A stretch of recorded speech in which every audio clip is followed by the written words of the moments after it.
Pour ce qui est du premier point, le lotissement, puisque c'est une question qui est à la une des échanges, des débats au niveau national, à notre arrivée en 2016, en janvier 2016, il y avait 86 chefs-lieux de communes rurales qui n'avaient pas connu leur premier lotissement. Donc nous nous sommes fixés pour le programme quinquennal de réaliser les premiers lotissements de ces 86 chefs-lieux de communes rurales. Alors, à ce jour, il y a 40 qui ont été entièrement réalisés. Il y a 24 qui sont en cours de réalisation. Et nous comptions lancer les 22 dernières localités au cours de l'année 2019. L'année de même pour les schémas directeurs d'aménagement et d'urbanisme. Quand nous sommes arrivés en janvier 2016, il y avait en tout 14 schémas directeurs d'aménagement et d'urbanisme qui sont des outils de planification urbaine réalisés sur l'ensemble du territoire. Eh bien, en 2 ans, nous avons réalisé 13 schémas et nous comptions donc, dans le cadre du programme quinquennal, traiter les questions de réduction budgétaire liées aux questions de sécurité, nous comptions réaliser les schémas directeurs d'aménagement et d'urbanisme des 45 chefs-lieux de province d'ici à 2020. Donc nous sommes sur cette démarche-là.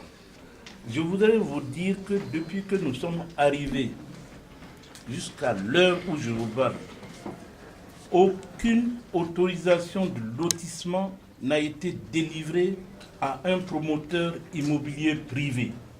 Je dis bien aucune autorisation de lotissement n'a été délivrée à un promoteur immobilier privé. On a parlé d'autorisation dans le journal officiel. J'ai amené les exemplaires, vous pourrez prendre connaissance. C'est des autorisations qui ont été délivrées pour les lotissements dans les chefs-lieux de communes rurales qui n'ont jamais connu de lotissement. Donc, tout ce qui a été dit sur ça, on lotit pour les riches, on refuse de lotir pour les pauvres, n'est pas exact. Le deuxième point, c'est l'appurement du passif. Bon, comme vous l'avez suivi, l'Assemblée nationale a initié une commission d'enquête parlementaire qui a abouti à un rapport qui a été transmis au gouvernement. Le gouvernement a mis en place une commission interministérielle présidée par le Premier ministre pour se pencher donc sur les conclusions de l'enquête. Cette commission interministérielle a travaillé pendant les 6 premiers mois de son délai de mise en œuvre et compte tenu de la profondeur d'un certain nombre de problèmes, parce que comme vous le savez, c'était sur la gestion du foncier entre 1995 et 2015, les 20 dernières années. Donc il y avait suffisamment de dossiers assez difficiles et la commission a pu déposer quand même un rapport sur le point des problèmes rencontrés, sur les différentes situations sur le terrain, a enregistré les plaintes des populations. Maintenant, il fallait passer à la phase terrain.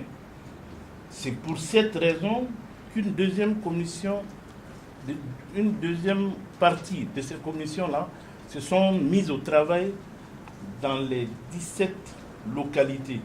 Parce qu'entre-temps, nous avons levé la suspension des lotissements pour toutes les communes du Burkina, à l'exception de Ouagadougou et Bobo-Dioulasso, pour la simple raison que 85% des problèmes recensés au cours des travaux de la première commission, c'était dans ces 2 communes à statut particulier, Ouagadougou et Bobo-Dioulasso.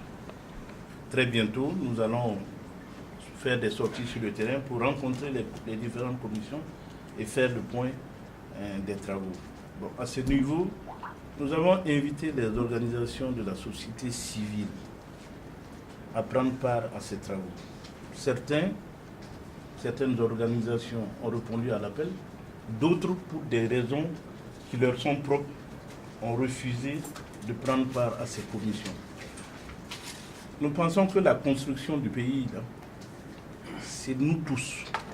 Voilà, parce que c'est trop facile, les situations où tout le temps on se met à l'écart, on refuse de participer et on a la critique facile. Voilà, il faut que ces comportements-là changent au niveau de certaines OSC. Et puis, je dis, une OSC, là, ce n'est pas créé pour faire des conférences de presse, manifester, etc.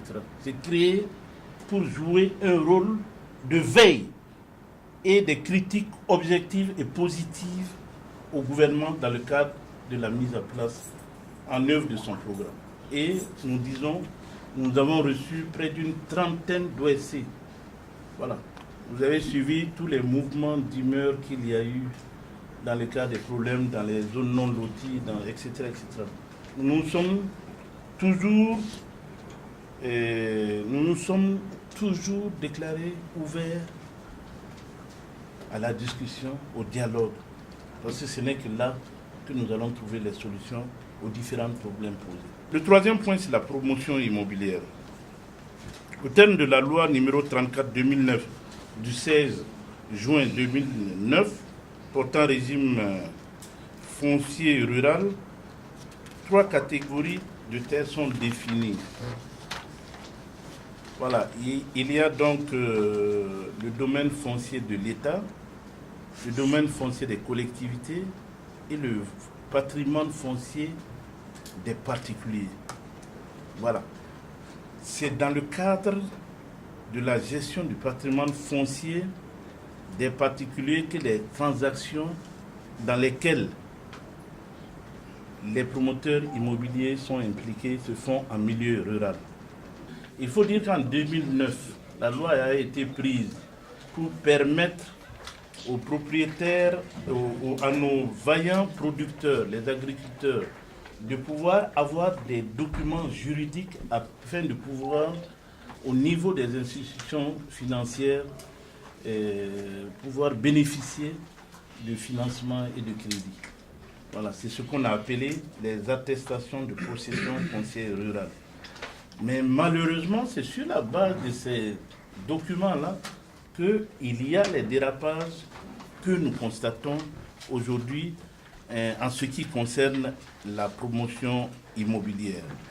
Je voudrais profiter également pour vous dire que la restructuration dont on parle, il y a eu beaucoup de supputations sur cette notion.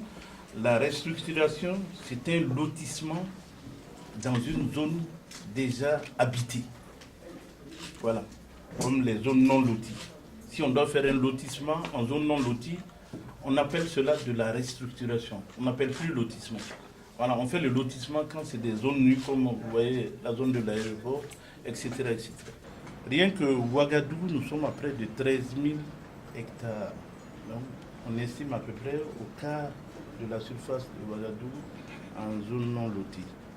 Alors, donc, nous avons prévu la résorption de ces zones-là dans le cadre du programme présidentiel. Et le document d'intervention pour ces localités-là a déjà été élaboré au niveau du ministère et nous avons commencé le déroulement du processus. Parce que pour restructurer, aménager une zone non lotie, ce n'est pas comme un lotissement ordinaire. Parce que dans la zone non lotie, vous avez de l'habitat, vous avez des populations qui y résident. Donc l'objectif de la restructuration, c'est de pouvoir faire des aménagements de manière à pouvoir sauvegarder le maximum. Voilà, le maximum. Tant qu'on peut faire passer une rue à droite ou à gauche pour éviter de détruire des maisons d'habitation, voilà, ce sont les solutions qui sont envisagées.